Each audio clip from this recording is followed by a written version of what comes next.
Assalamualaikum warahmatullahi wabarakatuh. Sampurasun, salam sehat untuk semua warga Jawa Barat dan Indonesia.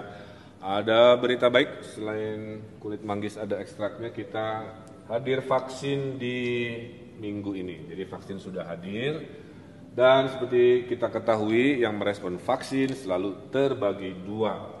Ada yang merespon dengan rasional, berpikir ilmiah, berpikir yang baik. Ada juga yang merespon dengan emosional, merespon irasional, tidak percaya, tidak mau, dan sebagainya. Biasanya mereka yang tidak percaya, tidak mau karena tiga hal.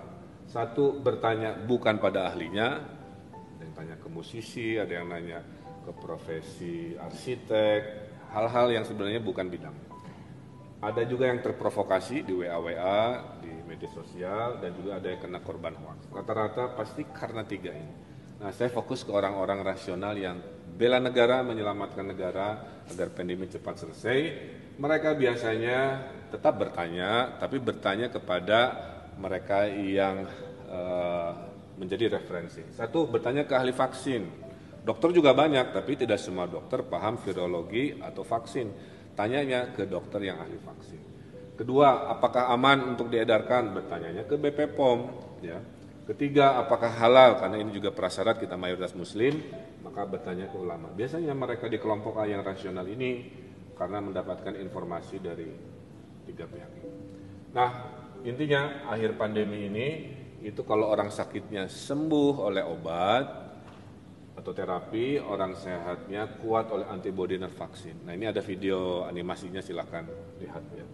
Nah, di dalam video animasi ini kita bisa melihat bahwa antibodi akan muncul karena vaksin itu adalah mengambil satu bagian dari virus yang dimatikan, dilemahkan, disuntikan ke badan kita, seperti saya sebagai relawan, kemudian seluruh tubuh merespon benda asing yang masuk ke tubuh kita dengan menghasilkan antibodi. Nah, itulah yang diharapkan dari vaksin yang sekarang kita lihat di animasi. Nah, vaksin yang ke Indonesia terbagi dua. Ada vaksin Bio Farma Sinovac yang saya jadi relawan, ya, dan saya sudah disuntik 2 kali. Ada vaksin yang beli jadi yang minggu ini akan diedarkan. Ada merek Pfizer, ada merek AstraZeneca, ada merek Sinovac sendiri. Nah, Sinovac ini sudah dites di Turki, sudah dites di Brazil, dan bersama Bio Farma dites di Indonesia. Hasilnya kata WHO nih, ya, jika sudah di atas minimal 50% kemanjuran atau efikasi, itu sudah sangat baik ya, menyelamatkan pandemi seperti waktu cacar dulu juga hal yang sama. Ternyata alhamdulillah yang di Indonesia kemanjurannya efikasinya 65,3 yang saya. Kemudian yang di Brazil itu 78%, bahkan di Turki bisa sampai 91%. Nah, inilah yang dibeli oleh pemerintah pusat di tahap 1 yang dilaksanakan di Januari bulan ini. Nanti yang merek lain atau yang Bio Farma itu bisa tahap 2 atau tahap 3. Dan berita baiknya khusus yang di Indonesia, ternyata sekian waktu setelah disuntikan antibodi munculnya berlimpah, panen 99% antibodi. Ini keterangan dari Profesor Kusnandi sebagai tim ahli vaksin di Bio Farma, alhamdulillah. Kemudian, nah sekarang besok lusa vaksin tahap 1 itu kan pertanyaannya hanya 2, mana fatwa dari BP POM bahwa itu oke secara klinis. Sudah keluar tanggal 11 kemarin, emergency use authorization, ya, sudah keluar, berarti siap diedarkan, boleh disuntikan. Kedua, sudah ada fatwa dari MUI juga 11 Januari yang menyatakan halal.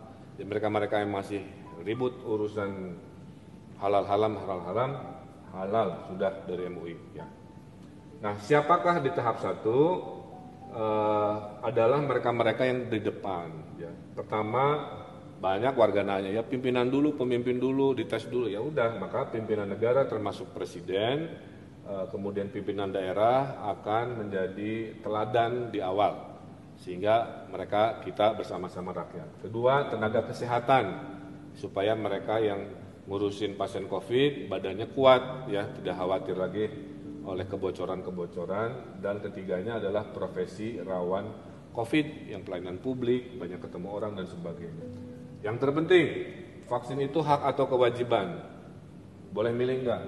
Jawabannya dalam situasi pandemi itu adalah kewajiban. Mungkin kalau tidak pandemi statusnya tidak darurat, itu adalah pilihan, ya, seperti yang pernah kita alami. Tapi kalau sudah situasi darurat pandemi, Anda yang sudah terdaftar, ya sudah diharapkan datang dan tidak melaksanakan, itu masuk kategori membahayakan kesehatan keselamatan masyarakat dan negara.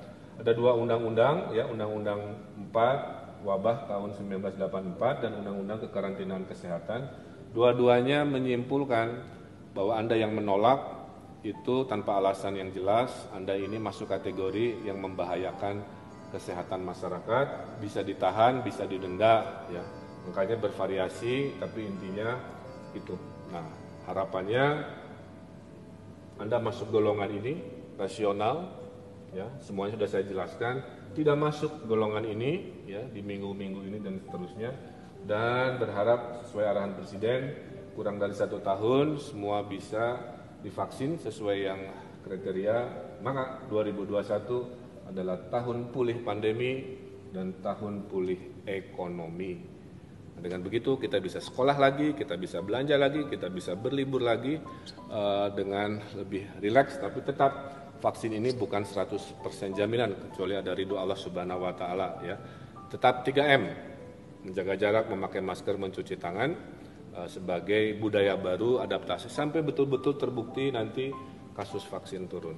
Itu sedikit penjelasan tentang kenapa, siapa, bagaimana vaksinasi COVID-19 di Jawa Barat dan di seluruh Indonesia. Semoga memberikan penjelasan yang memberikan jawaban. Hatur nuhun, tetap semangat, jaga kesehatan, jaga diri, jaga keluarga, dan jaga negara kita. Assalamualaikum warahmatullahi wabarakatuh.